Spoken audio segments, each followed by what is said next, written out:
누가복음 18장 16절과 17절의 말씀입니다. 누가복음 18장 16절과 17절의 말씀 같이 읽겠습니다. 같이 읽습니다. 큰 소리 읽습니다. 예수께서 그 어린 아이들을 불러 가까이 가시고 이르시되 어린 아이들이 내게 오는 것을 용납하고 금하지 말라. 하나님의 나라가 이런 자의 것이니라. 내가 진실로 너희에게 이르노니 누구든지 하나님의 나라를 어린 아이와 같이 받아들이지 않는 자는 결단코 거기 들어가지 못하리라 하시니라. 아멘. 말씀을 보기 전에 동영상 하나를 보겠습니다. 그 세 사람 그 동영상인데 이 말씀 이거 동영상 하나를 보면서 함께 말씀을 나누도록 하겠습니다.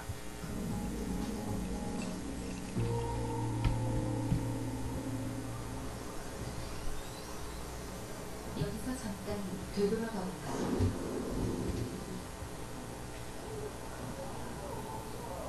횡단보도에서 세 남자를 따라 덩달아 하늘을 올려다봤던 사람들. 하지만 거꾸로 돌려보면 이 속에서 상황을 움직이는 삶의 법칙을 발견할 수 있습니다.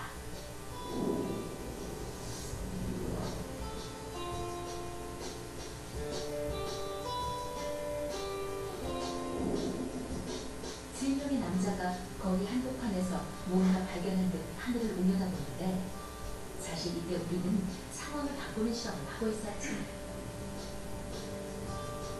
하늘을 올려다보는 사람이 한 사람일 때, 두 사람일 때, 그리고 세 사람일 때 사람 수에 따라 상황이 어떻게 달라지는지 지켜보시기 바랍니다. 처음엔 딱 한 사람만 횡단보도에 나섭니다. 지나가는 사람들, 이런 아무도 이 남자에게 관심을 보이지 않는군요. 그저 이상한 사람으로 여길 뿐입니다. 이때 두 번째 사람이 등장합니다. 하지만 이번에도 별 반응이 없습니다. 간혹 이상하다는 듯 흘릿 쳐다보기만 하고 금세 갈 길을 가버리는군요. 드디어 첫 번째, 두 번째에 이어 세 번째 사람이 등장합니다. 그리고 동시에 아무것도 없는 하늘을 올려다봅니다. 이제 어떤 일이 벌어지는지 보시죠.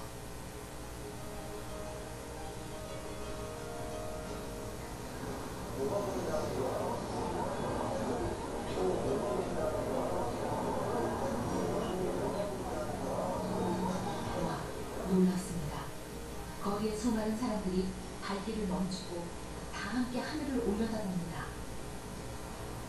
이렇게 세 명에게는 상황을 바꾸는 힘이 숨어 있습니다. 한 명, 두 명일 때는 아무 관심이 없더니 세 명이 되자 사람들이 몰려옵니다.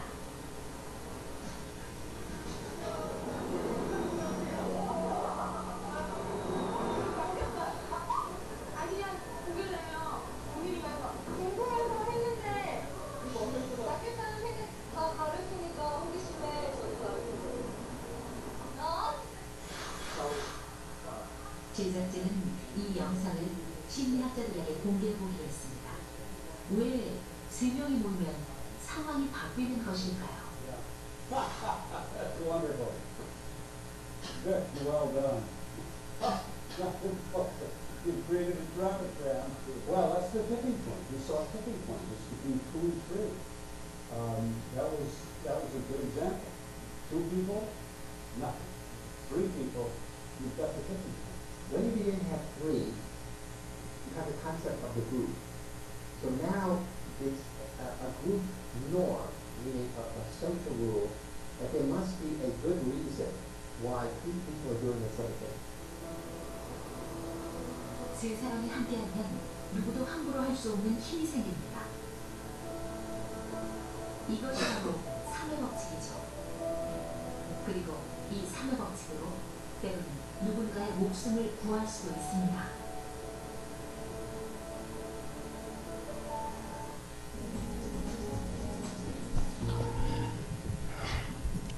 이거는 우리나라에서 실질적으로 실험했던 그러한 내용입니다. 어떤 생각을 하십니까? 상황이 바뀐다. 상황이 바뀐다. 상황을 바꿀 수 있다. 한 사람은 힘들지만, 때로는 두 사람도 힘들지만, 세 사람이면 상황을 바꿀 수 있다라는 거예요. 세 사람이면 상황을 바꿀 수가 있다. 어쩌면 지금 우리 교회에 가장 필요한 메시지일 수도 있겠다라는 생각을 하고, 여러분의 가정이나 여러분의 삶에 이 메시지가 가장 필요할 수도 있겠다라는 생각을 해봅니다. 다들 지쳐 있어요. 다들 힘듭니다. 가정적으로 볼 때도 힘들고, 또 삶도 힘들고, 또 신앙생활하는 그 교회 생활 역시도 많이 힘들죠. 그렇죠? 많이 힘들어요. 그런데 그 힘든 시간에 우리는 그 힘든 상황을 바꿀 수 있다라는 그 전제를 가지고 오늘 말씀을 좀 더 집중해 보았으면 합니다. 오늘 말씀의 제목이 다음 세대를 일으키라라는 거예요. 다음 세대를 일으키라라는 그 의미는 일단 우리 교회에서도 필요한 메시지이다라고 생각을 해요. 사실 우리 교회가 시작된 게 10년 정도 됐는데 어쩌면 지금 시점이 참 정체성을 가지고 있어요. 딱 멈춰 있다라고 볼 수도 있어요. 물론 양적으로 성장을 하고 있죠.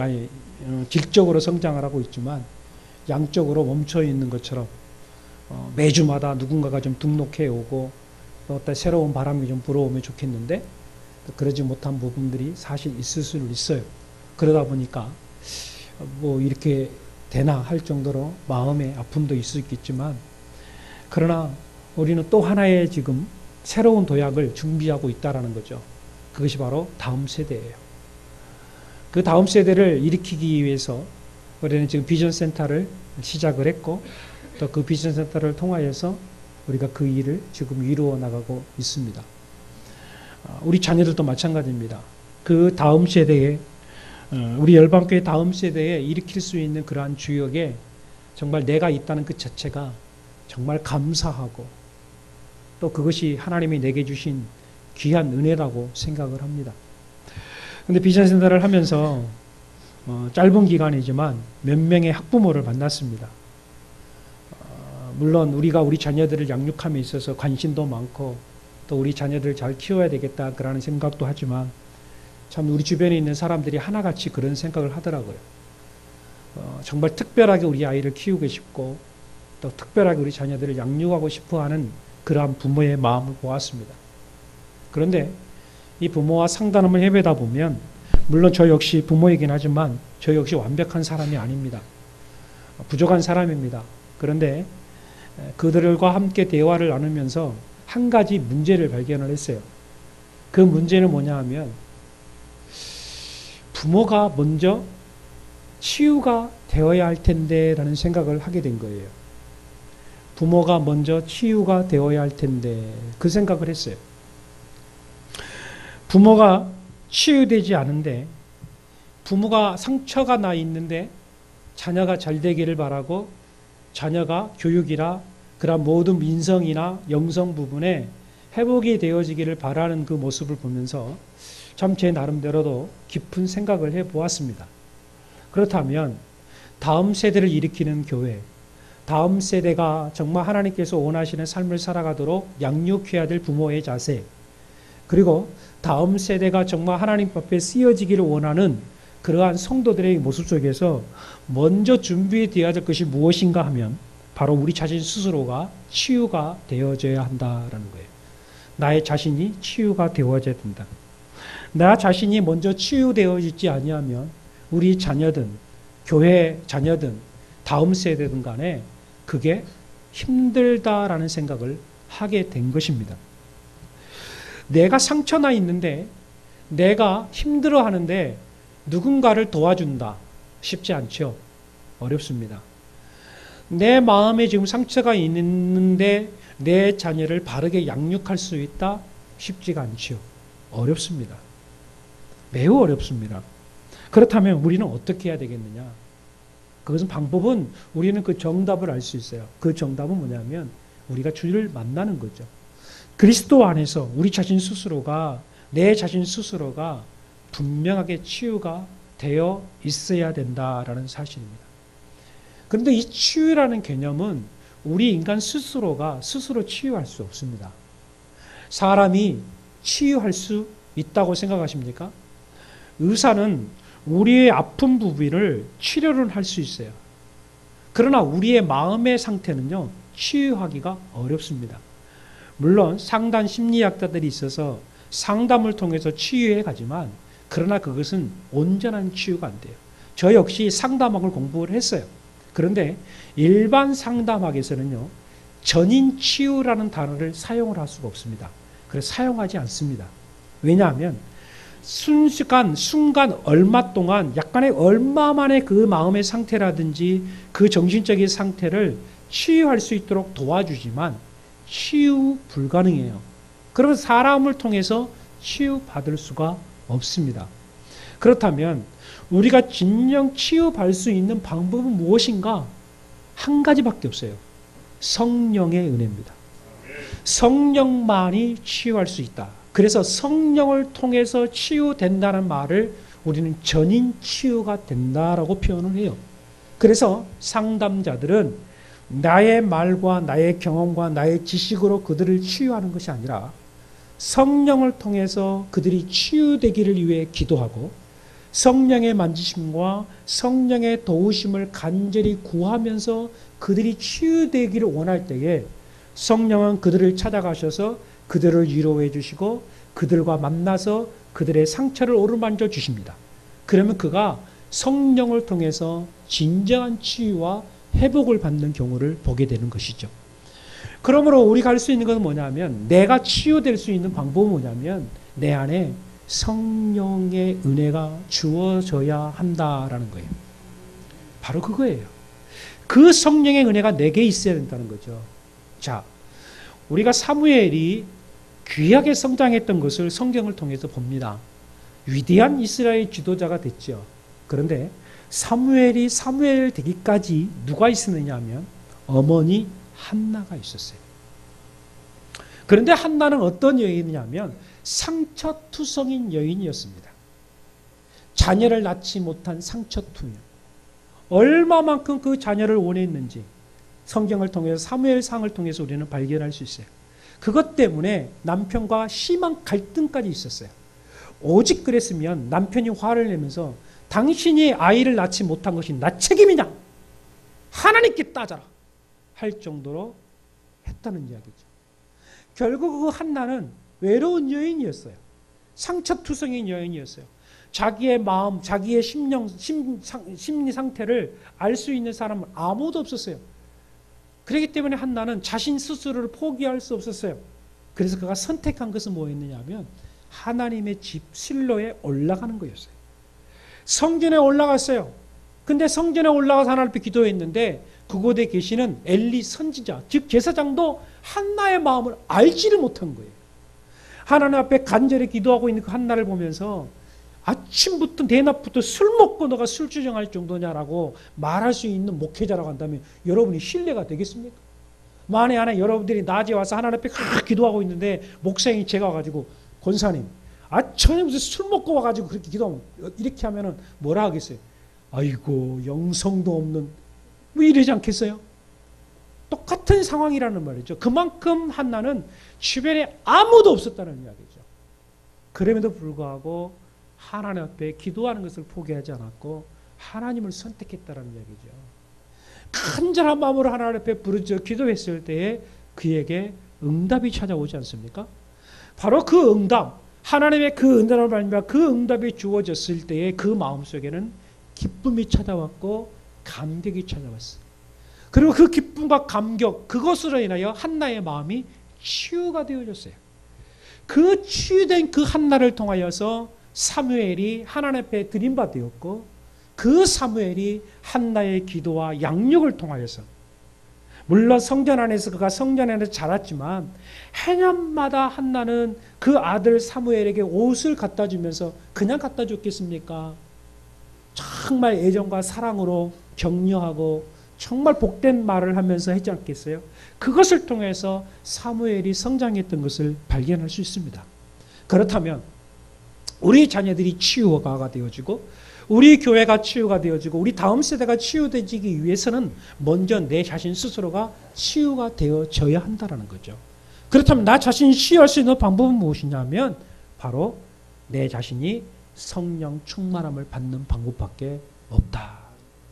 나 자신 스스로가 성령 충만 받는 방법밖에 없다라는 이야기예요. 그렇다면 그 성령 충만함을 받기 위해서 우리는 하나님 앞에 나와서 기도와 찬양의 게으름이 있어서는 안 된다라는 사실입니다. 그런데 오늘 보았던 것처럼 그 성령의 충만함을 받기 위해서 그 자리에 나오기까지는 우리 스스로가 혼자서는 어렵다. 나 혼자라는 어렵다라는 거예요. 누군가가 서로 도와주어야 한다는 거죠. 누군가가 도와줘야 된다. 함께하는 사람이 있어야 된다는 이야기죠. 그래서 우리에게 필요한 것은 뭐냐면 기도의 동역자가 필요해요. 누가 필요하다고요? 기도의 동역자가 필요합니다. 때로는 우리 사모와 같이 기도할 때 새벽 기도할 때도 있고 근데 두 사람이 할 때보다는 한 사람이 더 나와서 기도할 때 힘이 생겨요. 누군가가 더 나와서 교회를 밝히고 함께 기도하면요 나도 더 힘이 생기는 거예요. 그러나 그 두 사람만 가지고는 힘들다는 거죠. 그래서 성경에도 주님 말씀하시기를 삼겹줄은 쉽게 끊어지지 않는다 그랬거든요. 그리고 또한 예수님은 두세 사람이 함께 모여 기도할 때에 내가 너와 함께 하겠다고 약속하셨거든요. 그렇기 때문에 이제는 우리 스스로가 기도의 동역자가 되어줄 때라고 저는 믿습니다. 아멘. 그래서 기도의 동역자들이 되어줘야 돼요. 우리 권사님들이 왜 권사님들입니까? 신앙 안에서 믿음 안에서 이제까지 살아왔고 신앙의 모진 풍파를 잘 견뎌오지 않았습니까? 여러분이 견뎌왔던 그리고 어려웠던 그것들을 젊은 우리 집사들이 경험을 하고 있다고요. 지금 그 시점에 있다고요. 그렇다면 이들에게 다가가서 손을 잡아주고 이들에게 도움을 줄 수 있는 힘은 누구에게 있을까요? 저는 우리 권사님들에게 있다고 믿습니다. 우리 권사님들이 다가가서 나도 예전에 그렇고 힘든 일이 있었는데 하나님께서 도와주셔서 이길 수 있도록 해 주셨다고 말 한마디 해주면서 내가 너의 힘이 되어주겠다고 내가 너를 위해서 기도해 주겠다고 한다면 우리 교회는 더욱더 힘을 발휘하는 능력이 있는 교회가 될 줄로 믿습니다. 또한 가족이 함께 힘을 모아서 기도의 동역자가 되어 주어야 합니다. 자녀들 양육함에 있어서 가장 최우선으로 도움을 줘야 될 사람이 바로 부모예요. 부모예요. 그런데 오늘날 우리 엄마 아빠들 가만히 보면 너무 바빠요. 우리 젊은 엄마 아빠들 보면 너무 바쁩니다. 20대 30대 부모를 보면 너무 바빠요. 왜 이렇게 바쁜지. 자녀들과 눈 맞추면서 대화하는 시간이 참 많이 없어요. 물론 삶 자체가 그래요. 힘들어요. 하지만 우리 자녀들에게 가장 영적으로 본을 보여줘야 될 사람이 바로 나다라는 거예요.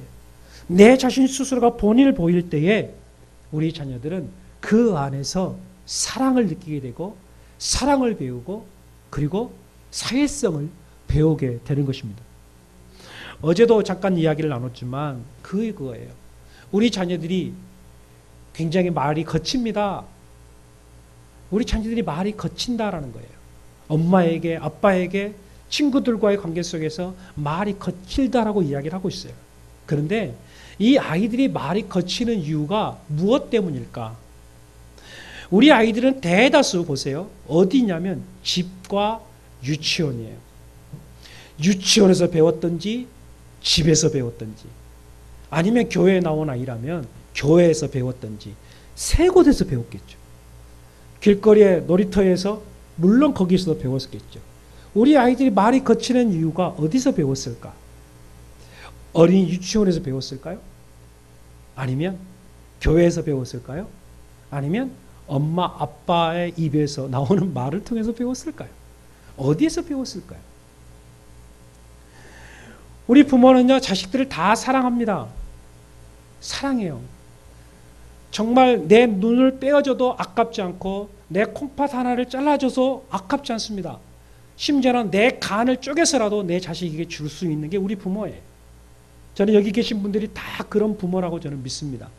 자식을 위해서라면 하나밖에 없는 구명조끼를 벗어서 자식에게 입혀주고 죽을 수 있는 사람이 부모라고 저는 생각을 해요. 그게 부모예요.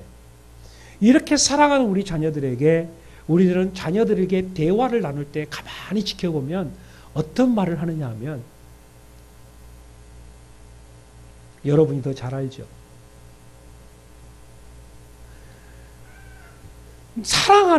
사랑하는데 우리의 대화법은요, 거의 직설적입니다. 예스 아니면 노만 가르쳐요. 이거는 틀렸어. 이거는 맞았어. 그런데 맞았어라는 단어보다 틀렸어라는 단어가 더 많아요.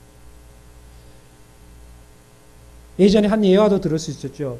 어떤 아이가 엄마의 기쁨이 되기 위해서 공부를 열심히 했어요. 시험을 봤어요.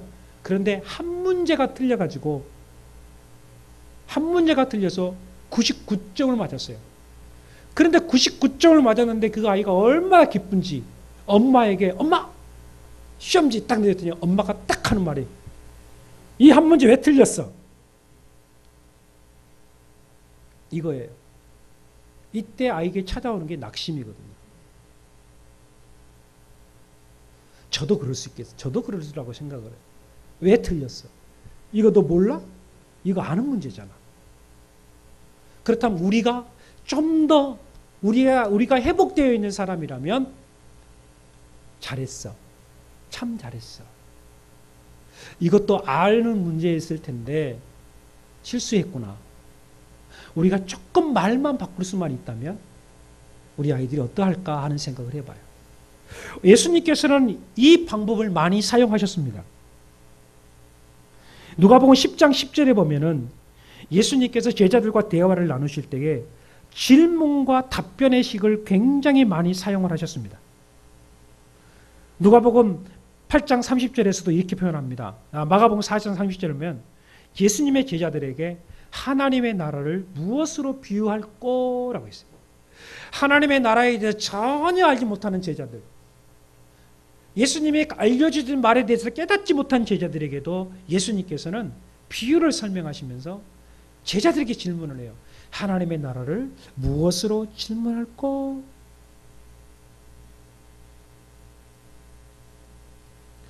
그리고 오병의 기적을 일으키기 전에 예수님께서는 제자들에게 이야기합니다. 이렇게 사람들이 많은데 얼마만큼의 음식이 있어야 이들에게 먹일 수 있겠느냐? 이 질문을 사용하셨어요. 그리고 또 질문을 던져요. 알고 있음에도 불구하고 너희가 얼마의 돈을 가지고 있느냐? 바로 이런 말씀을 사용하신 것이죠. 바로 예수님은 하나의 질문과 그 대답을 끄집어냈다는 이야기죠. 그렇다면 우리가 우리 자녀들에게 대화를 나눌 때에 이것이 맞아, 이것이 틀렸다가 아니라 아이가 어떤 일을 선택을 했을 때에 왜 그렇게 선택했어? 너 이거 잘못된 거잖아. 이것이 아니라 왜 이것을 선택했어? 라고 질문을 던졌어야죠. 그리고 그 아이가 그걸 선택해서 잘못을 했다고 한다면 우리가 그 아이에게 어떻게 대화를 나누냐면 이거 틀렸어가 아니라 다른 방법도 있었을 터인데 라고 질문을 던진다면 그 아이에게는 좀 더 많은 생각을 하겠죠. 이것이 바로 대화법이에요. 이 시간 우리가 부모 자녀 교육을 하기 위함이 아니라 신앙 공동체 지금 그 이야기를 하고 있는 거예요. 교회에서 어떤 일을 하고자 할 때에 전도회에서 어떤 사역을 하고자 할 때에 왜 그거 해? 이거 하지면 안 돼. 이거 해야 되잖아. 가 아니라 왜 그것을 해야만 하는지. 이거 안 돼가 아니라 다른 방법도 있지 않았을까요? 라는 질문. 바로 이것이 우리 공동체를 살리는 대화라는 거죠. 예수님이 하신 그 메시지를 우리는 우리 스스로 그것을 받아들일 필요가 있다는 거죠. 그런데 우리는 이미 항상 나의 스스로가 기준이 정해져 있어요. 그래서 내 기준에 맞으면 그것이 옳은 것이고 내 기준에 맞지 아니하면 옳지 않다는 것이. 모든 공동체가 그러한 이론을 가지고 살아요. 그러나 성경의 이론은 그렇지가 않다라는 이야기죠. 그리고 예수님은 두 번째로는 스스로가 본을 보이는 삶을 살았다는 이야기. 결국은 부모가 자녀를 다음 세대를 일으키는 교회 본이 되어야 된다는 이야기죠.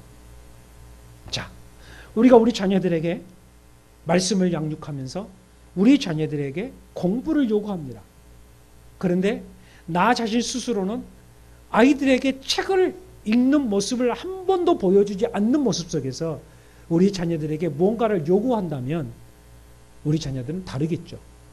예를 들어서 한 엄마 아빠가 집에 들어오자마자 계속 스마트폰, 핸드폰 만지작 거리는 거예요.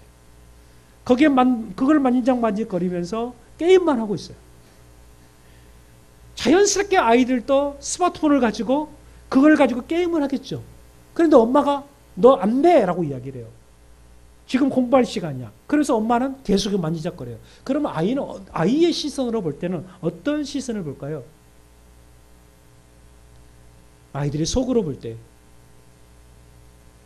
아이들은 그런 생각을 할 수 있겠죠. 커서 보자.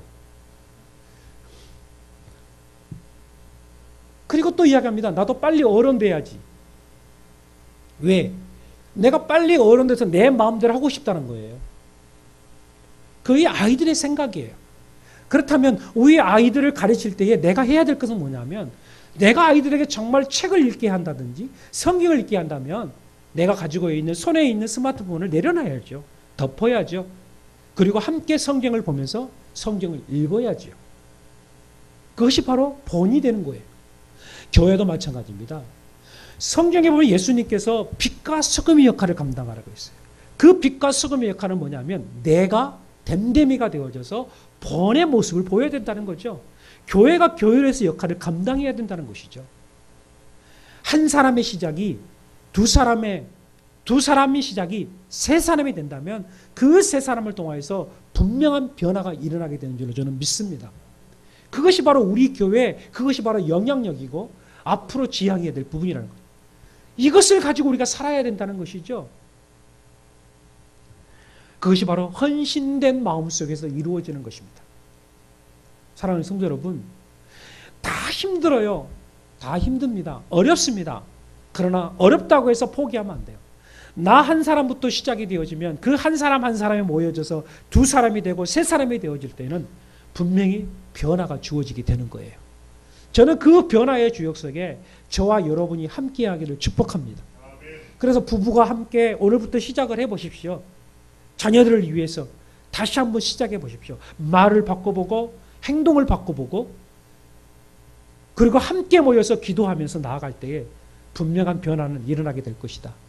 그리고 결론적인 하나, 마지막 다시 한번 반복합니다. 나 자신 스스로가 영적으로 치유가 되어져야 돼요. 성령 충만함밖에 없습니다. 그 성령의 충만함을 통하여서 내가 변화가 되어질 때에 그 변화의 힘은 놀라운 변화를 가져오게 될 것입니다. 그래서 여러분의 가정에 진정한 변화가 있기를 바랍니다. 우리 교회에 진정한 변화가 주어지기를 축복합니다.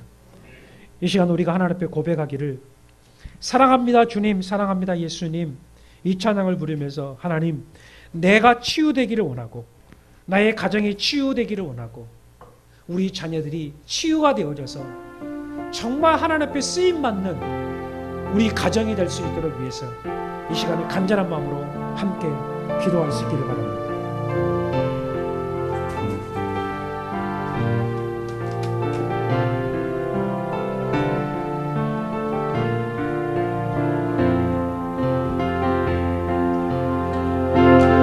사랑합니다 주님, 사랑합니다 예수님, 주님 향한 내 마음이 기뻐 노래합니다.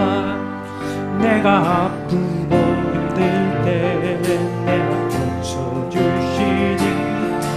나를 치유하신 주 사랑합니다 주님, 사랑합니다 주님, 사랑합니다 예수님. 온 맘 다해 주 섬기며 주를 바라봅니다. 내가 슬프고 힘들 때 나를 만져주시니 나를 위로하신 주 사랑해요. 나를 위해 죽으시고 나를 위해 부활하신 놀라운 그 사랑 찬양합니다. 날 위해 주 걸어가신 그 길 따라갑니다. 주가 내게 주신 사명 가지고 사랑합니다 주님, 사랑합니다 예수님.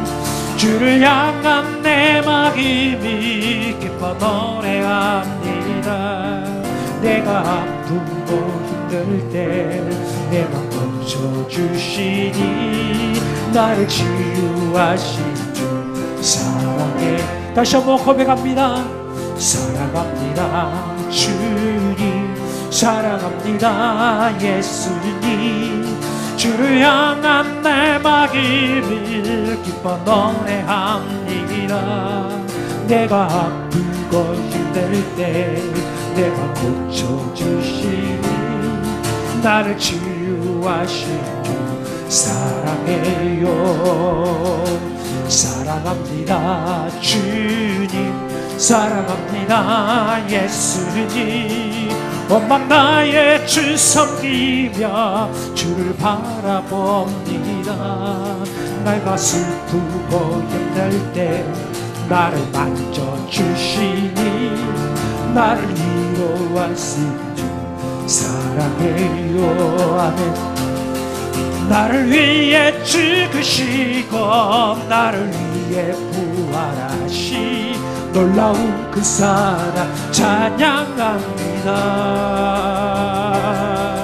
나를 위해 주 걸어가시 그 길 따라갑니다.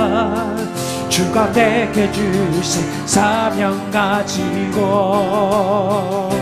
사랑합니다 주님, 사랑합니다 예수님. 주를 향한 내 마음을 기뻐 노래합니다. 내가 아프고 힘들 때 내 맘 고쳐주시니 나를 치유하신 주 사랑해요. 우리 주님은 우리를 위로해 주신 분이며 우리를